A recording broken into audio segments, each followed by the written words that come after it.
when people find out that I work for the University of Oxford and that I'm marking university students' essays and dissertations and work, the usual question that they always ask me is, how do you do it? How do you mark the dissertations?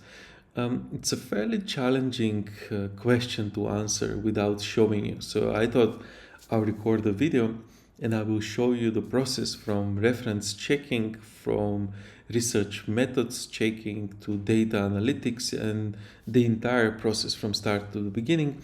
And hopefully that will demystify the process of marking student work. The same procedure of marking student work is applied in most universities. Before Oxford, I was in Cambridge. Before Cambridge, I was in MIT. And before that, I was in Imperial and various other universities. And the process of marking is very standardized across the United Kingdom and even in the United States. So I've been working for MIT, which is in the US, and there was fundamentally no significant differences between the marking process, except that the scores are a little bit higher in the US and in the UK are a little bit lower for reaching the same category. Now, if you like this kind of content, please subscribe to the channel and I will try to record more videos to demonstrate the process of how things are evolving. And I promise that I won't bombard you with a video every day. It's very difficult to find times. Anyways, actually, I'm recording this video in my pajamas.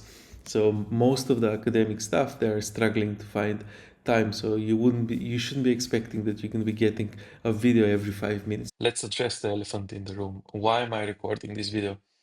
Well, there's two or three different reasons. It's not a single reason. The main reason, if you start, is if you go to Google and if you start checking the YouTube, you're gonna get loads of different videos on how to get into Oxford. So there's every single thing that I learned about getting good grades. Those are the types of videos that they are getting thousands and thousands of views. Um, there's no actual trick behind getting good grades. And there's loads of other videos here promoting how to get into the University of Oxford. Obviously, even some of that content is by University of Oxford itself when they're creating plans on how to get into Oxford. And the most interesting are when you see videos that they're getting hundreds of thousands of views asking students how to get into Oxford. The simple answer to this question is that you need to be passionate about something that you really like. If you're not passionate about something, you're not going to be good at that thing. So it's not really possible for you to succeed in any academic achievement if you're not passionate about the subject. Now, moving on from that, passion needs to transform into something else. So I created this YouTube channel. It's, as you can see, there's no videos, and it's the very first video that I'm recording. I've been thinking about recording this, starting this channel for a long time, but I've never found time to do it, especially because we don't really get much motivation to record YouTube videos as an academics, and we don't even get a financial reward. So it's an extracurricular activity, a hobby that most people don't find time to do.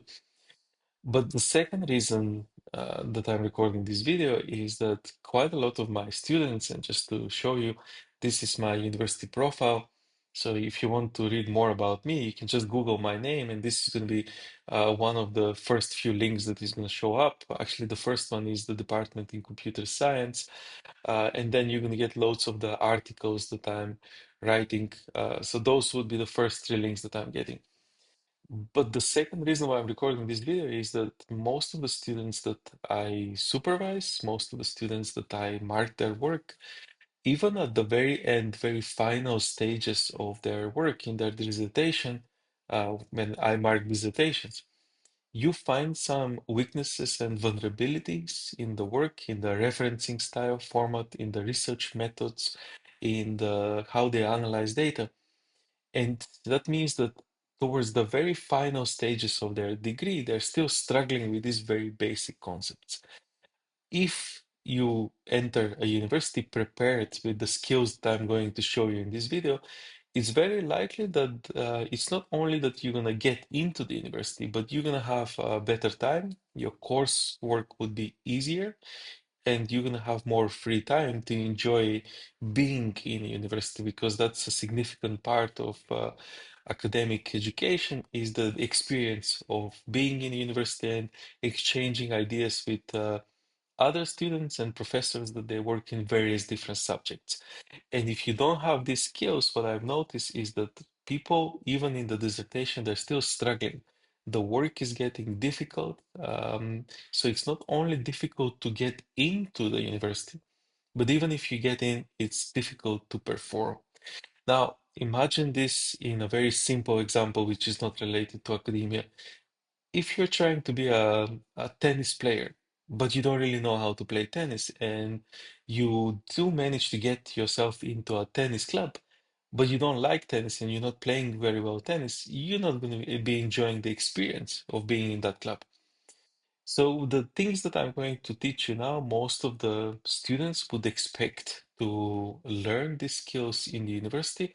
We don't actually teach these courses in the university. The university education is about applied subjects and different things, but we don't teach the basics. Most of the professors would expect that you enter equipped with these skills. And what are the skills that I'm talking about? I'm talking about research methods that you need to be comfortable with, research philosophies. How do you organize your uh, references? So there's a reference software, Mendeley, for example. It's very extremely easy to use open source software. You don't have to pay for using it. And I'm going to show you in this video a practical demonstration of how you can use that in an academic context. Now, by this stage, most of the students, they are from the more technical subjects like computer science and engineering. They are kind of switching off and they're starting to think, well, I don't really need that because I'm studying in a technical subject. I hear this a lot. I hear this far too often for comfort. It's not comforting that you hear that kind of error even from professors. Sometimes even professors, they don't understand that the basics of referencing are identical across all different subjects. And let me show you something. I actually work in computer science. So my area of study, my area of research is AI and cybersecurity, post-quantum cryptography, blockchain security, and those various different technical subjects. And the skills that I'm going to show you now are applicable across various different fields of work and study, not only in humanities. Before coming to the computer science department, I was in the University of Oxford Department of Engineering Science. And before that, I was again in a technical area. But if you see some of the publications that I have, some of the work, so even after you leave university, you have to perform different, you have to write different reports.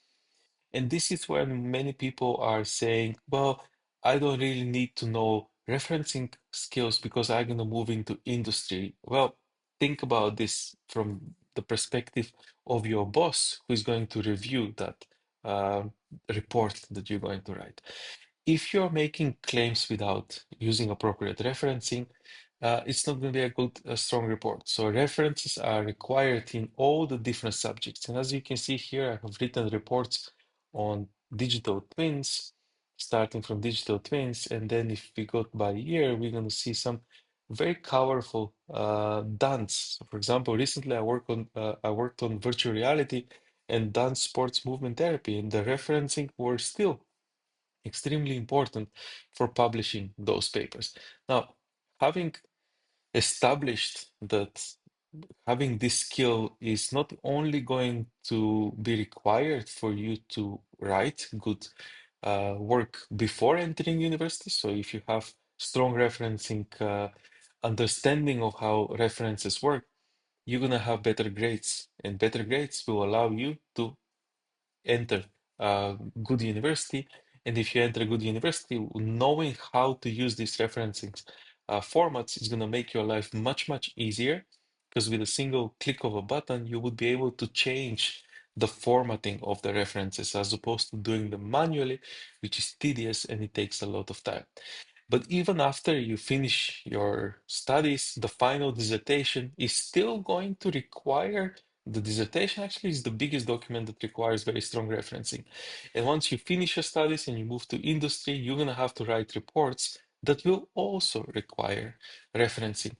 And it's hard working that some students, they go to university and they still don't know how to write good references. So let me do this as a video that I can show to my students and ask them to watch it so they would learn how to do the referencing. Not that it's easy, but it's so easy that there is no excuses for not knowing how to use referencing format. The only reason why a student doesn't know is because nobody has told him that this is a crucial part of the marking. So when an examiner is marking your dissertation, when an examiner is marking your essay, one of the key uh, criterias is that you have used appropriate references. And if you haven't used appropriate references, your mark will be lower. And in today's days, we have Mendeley. So you can, these various different types of referencing software. You can use EndNote, you can use, the one that I can show you today is Mendeley. Why? Because it's open source. So you don't have to, regardless of what license your university provides for you, some universities, they don't even provide licenses for referencing software. But Mendeley is free. You don't need to have license. You can just log in and download it. So how it's going to look is you have to download it as a browser extension. So that's going to be the first part of the installation.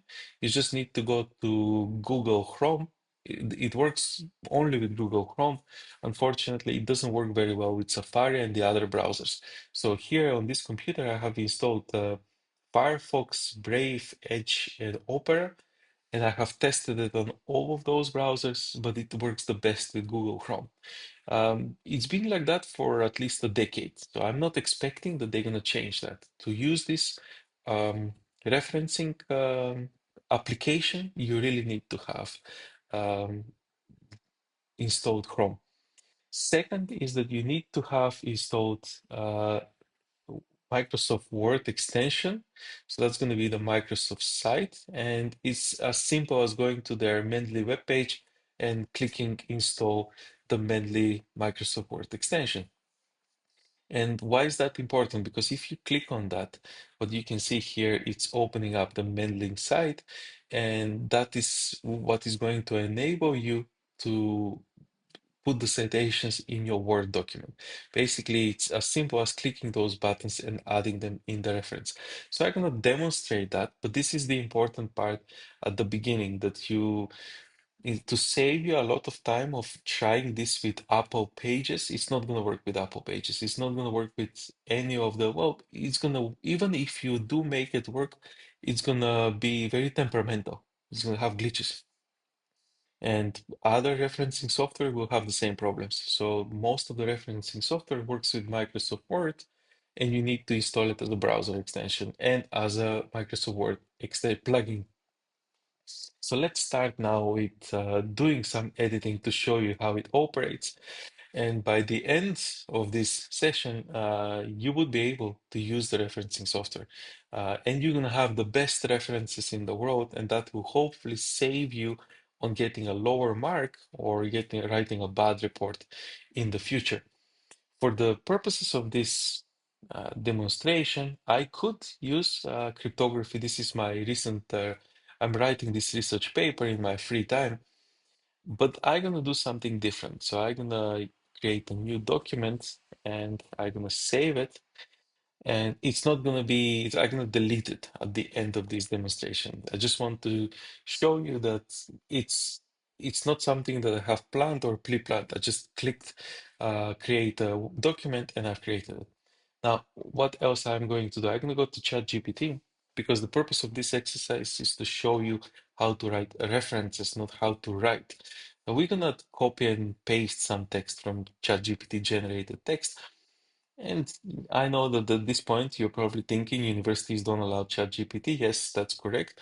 But the text that I'm going to be copying from here is going to be the same like the Microsoft word generated little brown bear goes around in a circle. So Microsoft can generate a lots of text, but it's going to be easier if I have a more realistic essay style text. Again, this text will be deleted at the end and I won't be using it for anything else. So I'm just going to ask ChatGPT to write me an essay on geography and romance. So this is going to be, if I can spell, and that's Grammarly that I'm using over there, and romance, okay? Now, how many words? Write me essay in 2000 words on cryptography and romance. So ChatGPT will write me an essay now, which is going to be 2000 words, maybe less, and I'm going to show you how to start working with the references. While ChatGPT is generating the essay for us, just wanted to show you how the Mendeley library looks like. So this is the library and all the references that I have since writing my PhD thesis or even before, since my master thesis, are still here. So this is just a big database of references. And every time that I try to refer to a specific claim that I have read maybe 10 years ago, but I do remember the author, and if I do remember what that author said, if I want to reference that in the Microsoft Word essay, I'm just gonna look for that author, click one button, and it's going to upload the reference for me.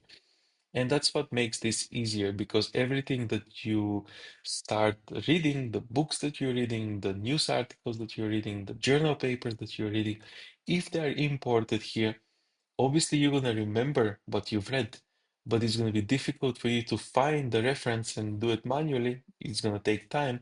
But with the referencing software, that's going to be extremely easy. So let's see if ChatGPT, yes, so that it has been created. Let's copy that. We have copied the essay and we're going to paste the essay here. So this is our essay. Let's save the essay. And obviously, first is the formatting that you would need to do. So this is going to be the title, that's going to be the headings. Those are the very basic formatting things that you have to get used to in academic writing because they would save you a lot of time when you're importing figures and when you're doing any other form of editing of your documents. For example, if you import a diagram or a drawing or an image of something. And if you want to convert it into a figure, and if you want the chapter to be listed over there as well, you can simply you can modify the heading and include numbers here. So numbering, this is going to be outline number. So now all the chapters are numbered. And every editing that you do in the future, if you add subtitle, that is going to be numbered 6.2, 6.4, 6.5. So that basic thing for me comes as a natural thing. I don't even need to do that to show you how the references work. But because it for me it comes naturally to do that. Now, let's look at what is the actual thing, the references. Let's say you wanted to reference the skytel, which is in ancient Greece, that was one of the cryptographic things that they were using to communicate. It's a very old cryptographic mechanism that you write things on a paper, and then you roll the paper on a specific piece of wood, and then it reflects what was the message. Very simple, very primitive, very effective back in those days. Now, if I go to my references, I might actually have a reference on this specific mechanism. I don't think I do, but let's see. So there is no reference. As you can see, the reference here is empty.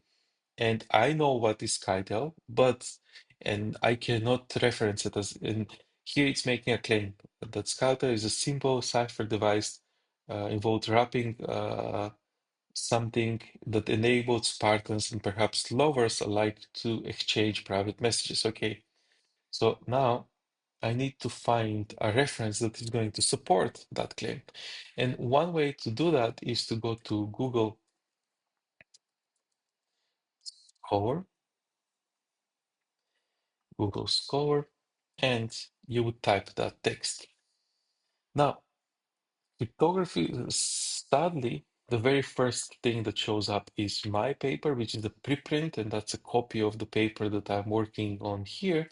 Um, I want to quote somebody else. I don't want to quote my work. And from those ones that I have read already, this is not teaching you how to cheat. This is teaching you how to use the references. So I have read all of those, but I'm trying to find out which one is actually referring to the Greek Skytel. And that's for the argument's sake. I'm going to show you two different types of how to import the references. So the first one is this one. So you would click here and it's opening the book, but the books are Google Books are a little bit, it's not easy for Mendeley to recognize the book. So as you can see here, that is not a good reference because it doesn't show you a detailed breakdown of year, published, the author. So I'm not going to be using this reference. Actually, using journal papers is usually far easier. So this is Taylor and Francis, and Mendeley always, always, always recognize journal papers. So that is one of the reasons why we prefer to use journal papers. Oh, this is a book. Okay, let's see if it's going to recognize the book. Since it's from Taylor and Francis, which is a credible publisher, it should. And there you are. What you can see in this reference is that it's far better. It's recognizing it as a journal article. But you see, it has the name of the author, it has the year, and it has the PDF attached over there. So if you want to add this to your library, you just click add. And then obviously, if you wanted to edit this, you would be able to edit it over here. But now since I've added it, I have to go to my actual library to edit that. And let's add a few more. Let's add a few more references before I show you how to import them in the Microsoft Word. So let's click on this one. No, why there are no journal papers on this? Why is only my paper? Nobody has actually written a journal paper on this topic. And as you can see, this is not a journal paper. So this is probably Mendeley won't recognize it. And this is one way how Mendeley is saving you hassle because it doesn't recognize. You see, this is not it's not a journal paper. It's not from a journal. You need to find the actual source of the journal, and then it would work. So let's find a journal paper. Journal paper. Google Books. Okay, let's use this one from archive. Where is the one from archive? I saw one, this one. Mendeley is very well integrated into the archive. Most of the referencing for software are. So now this should populate the whole reference for me, just with a click of a button. I don't have to type the title. I don't have to type the name of the authors. I don't have to, you see, it's here. So I can just add that in there. And after this, once that is being uploaded, I can show you a different way how to add references with Mendeley. So that's gonna help you when you're getting stuck with some reference like this one. So you see that one, you cannot open it because that's just the citation. And if you want to upload that into your library, you have to do something different. You have to click on this button Cite, and you have to download it as a file. So those are the file versions that you can upload, and obviously they're for different types of referencing software. So that's for EndNote. EndNote is a referencing software. I can try with BibTeX. Oh, no, that didn't work. So let's try this with Refman. Refman is, I can see that the reference is here, and then I'm gonna go to the Mendeley library and I'm gonna add the reference manually because it's been downloaded into my folder. So I'm gonna go to I'm gonna add reference import library. Yes, so this is the one. So it's giving you three options: BibTeX, HTML, and file in the downloads, and this one should be it. Open, and it's uploading over there. Now, what you can see here is that two of the references that we have uploaded are in the references in the library. Let's refresh the web page just to make sure that what I'm saying is correct. This is refreshing. Actually, the internet is quite slow because I'm connected to the university VPN. For some reason, that slows down things, but you can see the solution. So uh, those are the three references that we added. So the codes, the guide to secrecy from ancient to modern times, the solution to Zodiac, and this is the last one that we imported as a file. Now, that is enough to confirm this one simple claim here. But how do you import it here? You would refresh, you have to click on refresh, otherwise, for some reason, the software doesn't refresh automatically. Then you have to click on the actual place where you want to insert the reference, and then you would click on those three claims, and you would insert citation. So those have been inserted over there. Now, if you go towards the end, and here you will need to write references, because obviously you need to add them at the very end, and this is where most of your work is going to be checked. Most of the most of the examiners would look at your reference list, which is going to be here.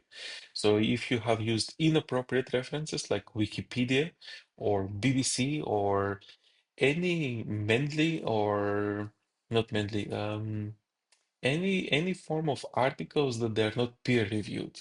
So your claims, they need to be supported by peer reviewed literature.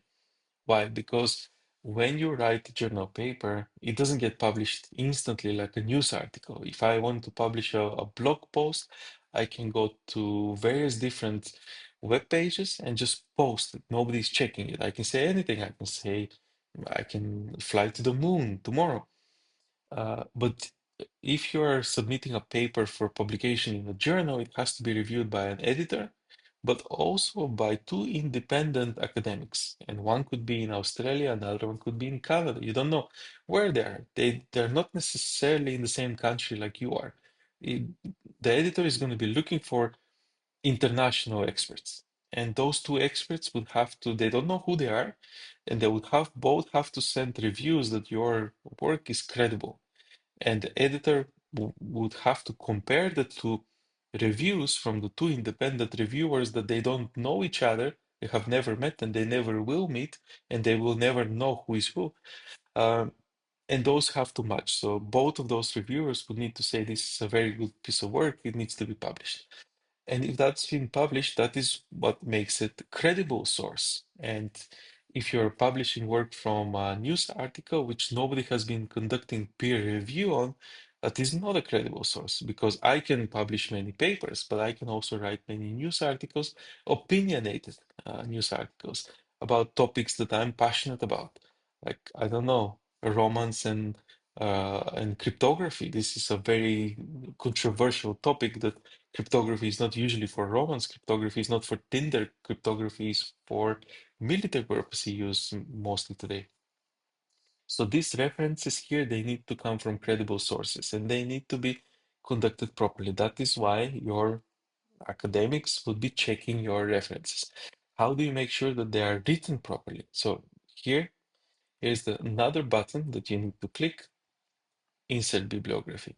And it will tell you that it's going to insert the bibliography in the place where your cursor is clicking. So click continue.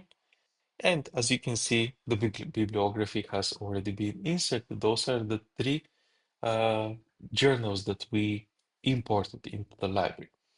Now, this is just the beginning, because the more you want to advance with this, so let's say we pick multiple topics, multiple digital age and romance. Let's let's find a claim. Digital era has transformed cryptography and romance. Okay, so let's look for a journal that is going to support that. There's lots of books on this topic. But let's say, where do we? There's no actual journals. That is why I have to finish writing this paper, because there is no actual uh, journals being published on this topic. There's loads of books, but no actual journals.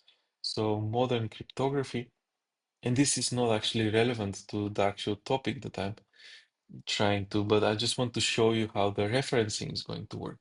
So let's say future crimes, algorithmic intimacy. Okay, that is relevant, but this is going to be Google Books, and that doesn't work very well with Mendeley. Only the journal papers are working. There's many ways how you can import those manually, but it's going to create work for you. Actually, I'm going to try this one. In the next one, in the next video, I'm going to show you how to use the Web of Sciences. So that is only with journals. You see, that is not a good reference. It doesn't include the author name. It doesn't include the date. It includes the date accessed, but not the date that it was published. So that's not a good reference. Let's continue looking what we can find here. Digital randomness. So this is from IEEE, and that is a credible uh, publisher. So hopefully this is going to work. And as you can see, it's working. So you get the reference in a format that it includes the author and includes the year that it's been published, not the year that I've opened it, but the year that it's been published. So we have now a second reference over here. And this specific claim about digital A uploading failed. It said that it has failed, but I bet it has gone through. So if digital randomness, so you see, it's here. So it's just sometimes those things happen with computers. They show that it's an error, but there's no actual error. So let's go back to the paper and refresh this so we can enter more references. We're entering those two, insert bibliography, continue, and oh, no, no, no, no, no, no, no, no, no, no, no, no, no, no. Now, the problem with this is that once you do something like this, uh, you can't do commands. Command set doesn't always work. So the actual button, it's not that one, insert bibliography in this place, but it's this one, insert citations. And as you can see, the citations have been inserted over there. And if we scroll down to the bibliography, from 3, now we have 5. So the number has increased. It's automatically doing it for you. Basically, all you have to do is whatever topic that you want to cryptographic attack, for example. So if you want to find something on that topic, there's going to be loads of references on Google Scholar. You have to search for the appropriate reference and cryptographic attacks. There should be a loads of this. This is a topic that is usually very well published. There you can see cryptographic design vulnerabilities from 1988. Click the Mendeley button on top, and that is looking now for the reference. It's going to take a few seconds, and you see it here. It includes the name of the author, it includes the year. So add, and that is it. It shows that it's not, but it's here. So you can see it over here. That's been imported. Why does it do that? Just a glitch. It's an open source. Everything that's open source, it's glitchy, temperamental, and you have to get used to it. So cryptographic against continuous. Okay, so let's put both of those references. Review of cryptographic attacks by cybersecurity 3, 4. So let's add all those references, and I'm going to show you how quick this can be done. So that is the first one. I'm clicking the button on Mendeley. I'm adding the second reference, clicking the button. This cannot be displayed. So this reference, for example, is not there. Third one, add. And those are probably here already. So you see they're popping up. And if you want to add those, how many did we select? So those are 4. So those 4, you need to go here on trust in relationships. graphic attacks. You refresh the application, and then 1, 2, 3, 4. Again, insert citation. It's inserting those citations. And as you can see here at the bottom, the reference list is getting even longer. Now, I could stop here. I could. This is very clear to you by now. How does it work?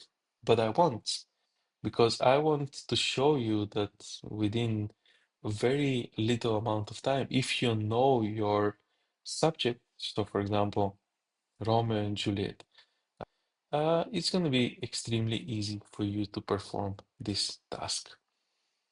So let's see Romeo and Juliet from Shakespeare. Let's close those ones that we've seen. Romeo and Juliet, Romeo and Juliet. More. Let's click on one more just to see. I'm just checking if they're coming from a good journal, because with time you kind of learn the good journals.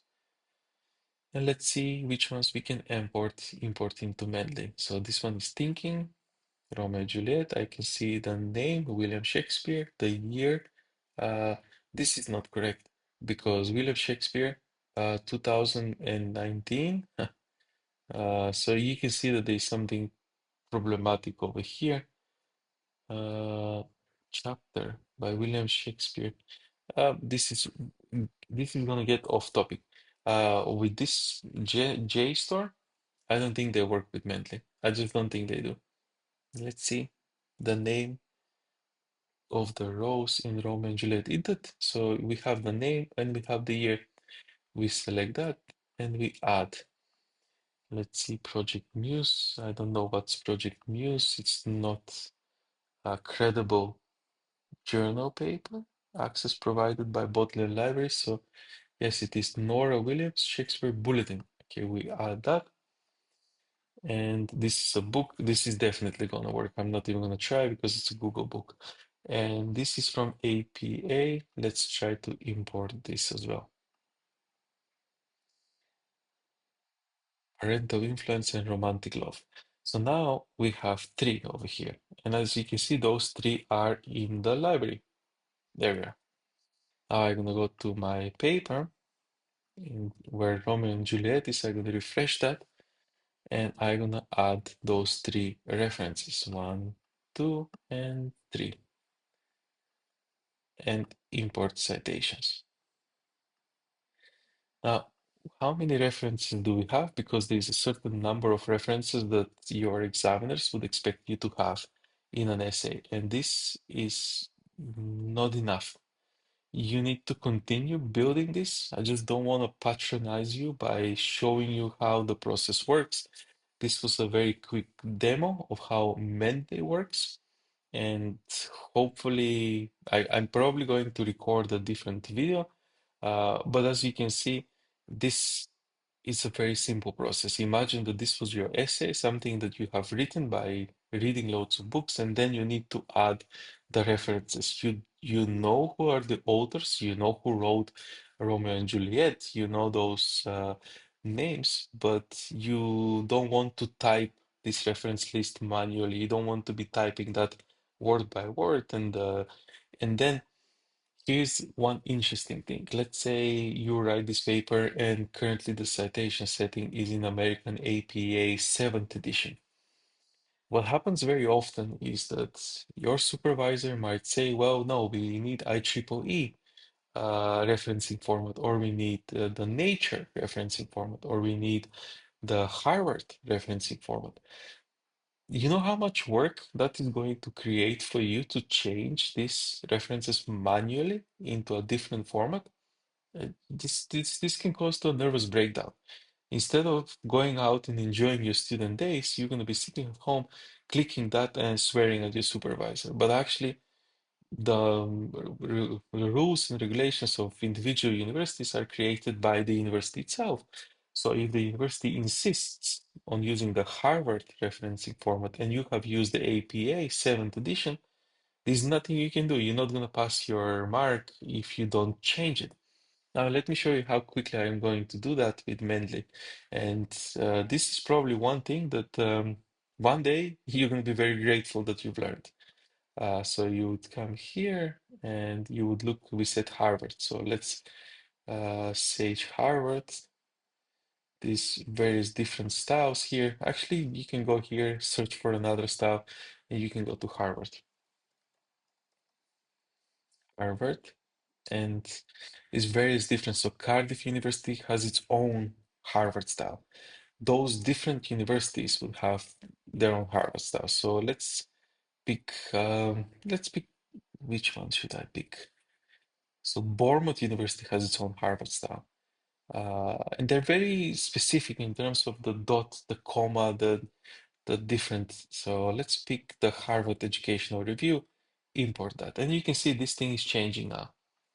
So the references are going to change. It doesn't show you here, but actually they have changed. If you wanted to see the difference of how they're going to change, let's pick IEEE. And when we click update style, you see now it's changing to numbers. Let's change it into nature or Vancouver. Let's change it into Vancouver. Update the citation style. You see it's changed. So it's as simple as clicking a button and choosing the type of referencing style that you would like to apply. And it's going to update. Not only that it's updating the references, so you see this one is in Manual Style 17th edition. This is in actually in on the actual web page. So it's here as a it's very interesting. I didn't know that Chicago Manual Style 17th edition note. Oh, so this is in the notes. These different types of Chicago Manual Style uh, referencing styles. So you see, there's so many that nobody really knows them all, and they change. So universities might have their own dot or a comma here. Next year, somebody might say, no, we want to have the year over here, just after the older year. And you can't catch up with those. But if you're using referencing style with the software, it's going to be extremely easy. But it's getting close to midnight, time for me to go to bed.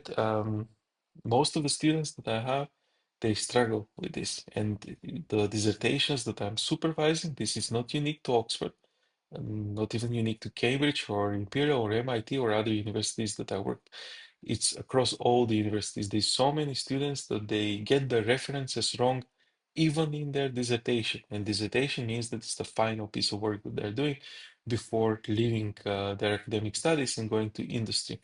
And they're going to learn how to use this software one day when they work for a company, or they might never learn. They might be punishing themselves by doing these things manually all of their life. And as you can see in this video, how simple and how easy it is. You click few buttons and it works. I'm gonna record a different video. I'm gonna try to make it a little bit more advanced, but not at midnight. I wanted to start this video channel because I've been thinking about starting it for many years and I've never found time. So this evening is the day. So if you like this kind of content, please click like and subscribe because you might be the first one to subscribe to the channel. And hopefully I'll see you in the next one.